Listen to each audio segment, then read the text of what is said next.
Okay. Did her mother ultimately and dad come to stay with them? Yes. How long did they stay with them? I don't know. When you talked to the mother and the father, did you say to them, what is she doing? How does she appear? Is she in bed all day? What did they tell you? They never called my office, so I never spoke with them. They never called your office?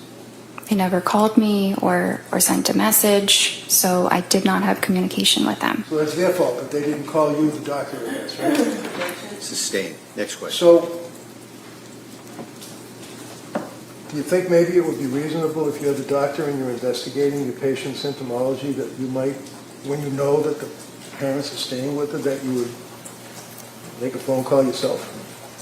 It's not typical when you have an adult who is able to advocate for themselves to speak with their parents. So while she is telling you about her symptomology and tearfulness and crying and unable to get up and anxiety and the medications and the mental illness that she had, you felt that she could advocate for herself? Yes. Okay, on the television, on the computer. Yes. The next time you saw her was on October 26th, is that correct? And you can pull up your record. Yes. Now, and if you look again at the interval history where you put down what's going on in the patient's life that time, this is when she indicated that she's back to where she felt that she was before Zoloft, which was not great, and that you guys were considering a new medication. Is that right? Yes. And then you started her on Ativan, as we talked about, right? Yes. And then you started her on the buspirone, right? Well, she had already been started on the Ativan, and then we added the buspirone. So my question was, you started her on buspirone, right? Yes. Okay. And also you added hydroxyline as needed, right? Yes. And you continued the Ativan, correct? Yes. Did you discuss side effects with her at that point? Yes. Did you also discuss starting Remeron or pregabalin? Yes. What did you tell her about Remeron and pregabalin? I don't think I went into any detail about those medicines, just that those might be things to consider in the future. And then you saw her on October 31st, right?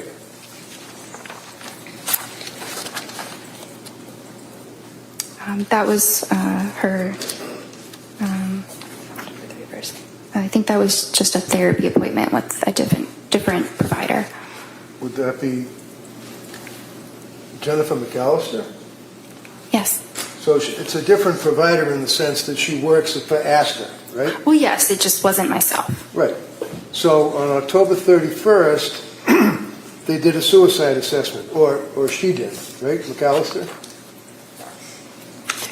I wasn't there.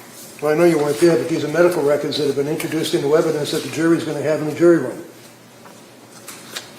Objection, is that a question? No, good. Next question. McAllister did a suicide assessment, apparently, right?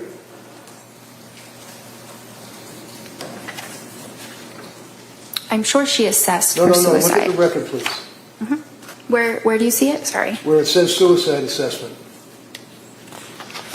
There's only 4 pages for October 31st. Yeah. Well, actually, there would be 8 because it's 2 sides.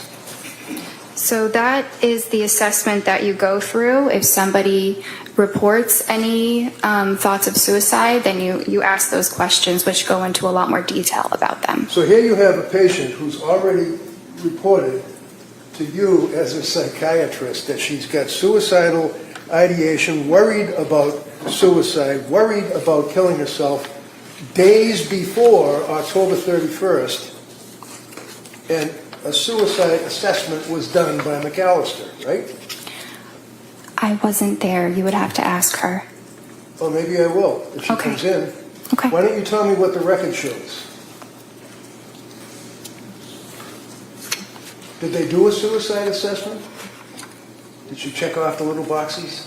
I'm looking for that section. It says That patient denies suicidal or homicidal ideation at this time. Okay, so again, this is on October 31st, right? Yes. The patient, within a period of a couple of days and meetings with you, that McAllister has access to because the records are within your business, right? It's not my business, but yes. Has reported suicidal ideation and fear and dwelling about killing herself and afraid of those thoughts, right? Let's see. I just want to be absolutely clear. No.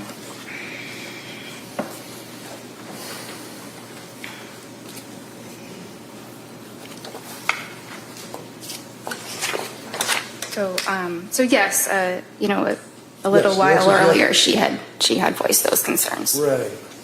So as a result of voicing those concerns, is it your understanding that McAllister did not do any of the suicide assessment questions because Lindsay reported that she wasn't suicidal? It appears that she asked about Right, you suicidality. already told us that. I'm asking you about, excuse me. Hold on. Ask the next question. Go ahead. Thank you. I'm not asking you. You've told us 3 times now that she said she was not suicidal when she spoke to McAllister. I'm asking you about the suicide assessment for the 3rd time. You see it in front of you? Yes. Okay.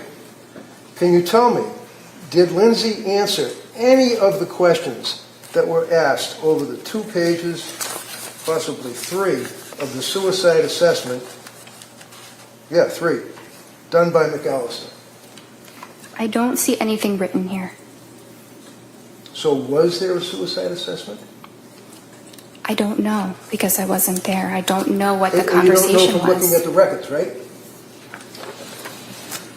From looking at the records, I don't see evidence of additional suicidal questions beyond asking if it was there or not.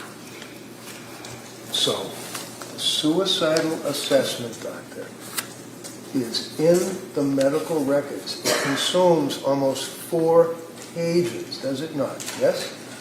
Yes. Okay. And all of the questions, like asking, have you felt life is not worth living? Is death something you thought about recently? Are you dwelling on that? What leads up to the thoughts? What are the thoughts? All those questions, right? For 4 pages, right? Yes. And there is not one notation indicating that that test was ever administered to her on October